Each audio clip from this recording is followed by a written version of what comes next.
Laparoscopic surgeries क्या होती है? Due to faster recovery, reduce pain. इसके कारण फास्टर रिकवरी हो जाती है और रिड्यूस पेन भी देखने को मिलता है। डे केयर सर्जरी में आप ये यूज करते हैं, day care surgery, faster recovery, reduce pain. ERAS principle very very important, enhance recovery after surgery. इसका फुल फॉर्म भी पूछ लेते हैं कभी कभी सर बायोवा में। Enhance recovery after surgery protocol अपन यूज करते हैं। इसमें प्रोटोकॉल में कुछ नहीं है, बहुत ज़्यादा इंपॉर्टेंट क्वेश्चन है, कभी भी 2 नंबर में ही पूछ सकते हैं, 5 में ही पूछ सकते हैं। इसमें क्या क्या होता है इंक्लूड करते हैं? Only 6 hour fasting for solid. 6 hour की फास्टिंग अपन को सॉलिड के लिए रहती है, ठीक है।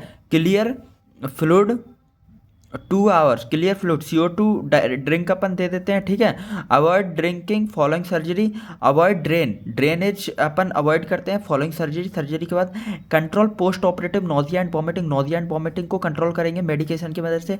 Early initiation of enteral nutrition का अर्ली इनिशिएशन कर देते हैं एज सून एज, जैसे ही बॉवल साउंड अपन को रिकवर हो जाता है ना, फार्ट वगैरह आ जाती है, और फिर उसके बाद तुरंत ही अपन को एंट्रल न्यूट्रिशन दे देना है। और अर्ली एम्बुलेशन, उसको चलाना फिराना है, प्रॉपर पेन कंट्रोल करना है। Use of analgesic, free use करो एनाल्जेसिक्स का। इसमें क्या मतलब रहता है कि जल्दी से जल्दी कैसे भी करके अपन को पेशेंट को फ्री करना है। डिसएडवांटेज क्या है लेप्रोस्कोपिक सर्जरी के? 2 डिवीजन देखने को मिलता है। Bleeding control can be difficult, अगर ब्लीडिंग हो जाए तो कंट्रोल करना बहुत ज़्यादा डिफिकल्ट है। ब्लीडिंग वेसल्स कौन कौन सी रहती हैं?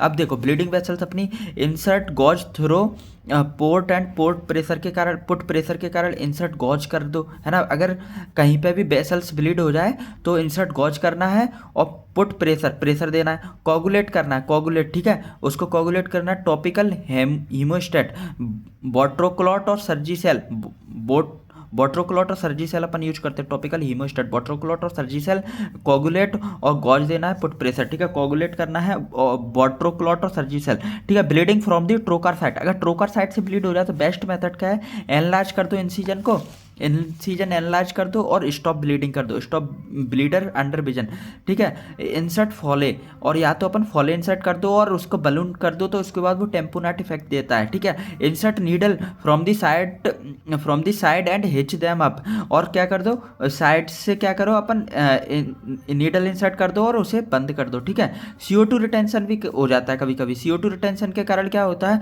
विलो डायफ्राम के नीचे रहता है, तो इसके कारण क्या रहता है? इरिटेट करता है diaphragm and refer to shoulder tip की तरफ क्या होता है?